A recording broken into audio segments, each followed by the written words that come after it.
America in the Fire Rises doesn't really get a nice starting situation, and with so many factions, who can really save America? Biden is the man we need. Let us tear up Trump's stupid speeches and prepare against him. When COVID-19 hit, I mostly ignored it to focus on the election. When a ton of riots broke out and they tried to besiege DC, I decided to abandon these rioters because there was no way I would ever be able to compromise with the Republicans if we had tried to forcefully take DC. Election day would soon be upon us, and I was thinking about rigging it, but I was scared that I could not reach the 60% support needed to not take a massive penalty.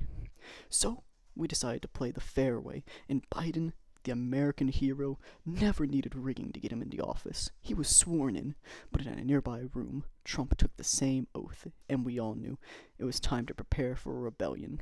We would start counting heads. Biden's first move was to secure support from Republicans that had broken off from Trump. After that, we took away as many arms as we could from the people and went to strengthen our government.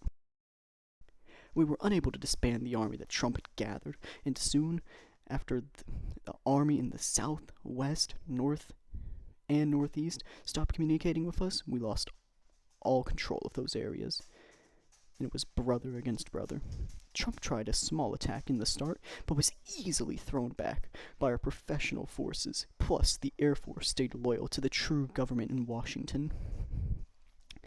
At the start of the war, I tried small offensives to take one tile at a time and attempt encirclements with this, but this doctrine would fail me very quickly, and I would find out that you need to attack on a large part of the front in order to make any gains at all. After fixing these mistakes that I had made with the attacks, I concentrated my armored and mechanized forces and attacked multiple tiles at once, gaining us some lands, and we were even able to encircle some of Trump's radical forces. Furthermore, with a few more attacks, we were able to trap some enemy forces in the worst place on Earth, Springfield, Ohio. I know. And at the same time we encircled even more men in the south. It would be another great victory for the Union. Our offensives kept up steam until Trump's fascist allies in the east attacked us. Thankfully, I had watched them take over the northeast and predicted they would attack us, so I sent forces over to deal with these radicals. But when they did attack us, they were able to make great gains against us due to my general in the east having a great blunder. This forced the government to send over many of our mechanized and armored forces to save the Eastern Front.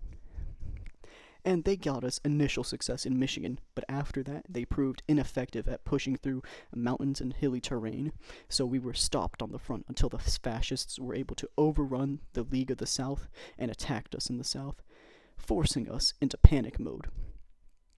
Their offensive against us in the south would prove a blessing, though, because it would pressure the Texan government to attack them, allowing us to make a push in the east while using some very risky tactics, almost getting us encircled, but we were able to capitulate them and redirect all forces to Trump and start a renewed offensive against him. All across the front, we made gains and a lot of encirclements. The death blow would come when we encircled a large amount of Trump's forces in Wichita. From this point on, they would struggle against Biden, but we would prove our strength and push them to capitulation shortly after clearing the pocket. After this, we gave our army a short break before moving against Texas. After this short war, we forced them back into the Union. After this, we made our move against the socialists in the West. We made initial gains against them, especially in the northern front, where we wiped out all their forces there. However, after these gains, we'd be stalled until we reorganized the army and made in-depth plans. I got, planning bonus by using a battle plan. But after this reorganization, we fully pushed them back and destroyed this communist rebellion. While America was united, there was a big question at hand. Do we look outwards to contain Russia and China, or do we take this opportunity we've been blessed with to take a step back and focus on America and Americans? And while Biden initially campaigned on a platform of supporting our allies across the world, the everyday American was broken and in no mood for a war against Russia or China, especially because regional powers were doing a great job at containing them on their own.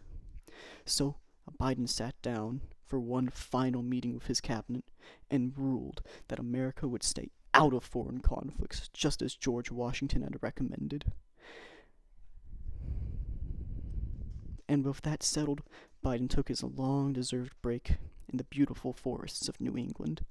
America would recover in time, like we always have.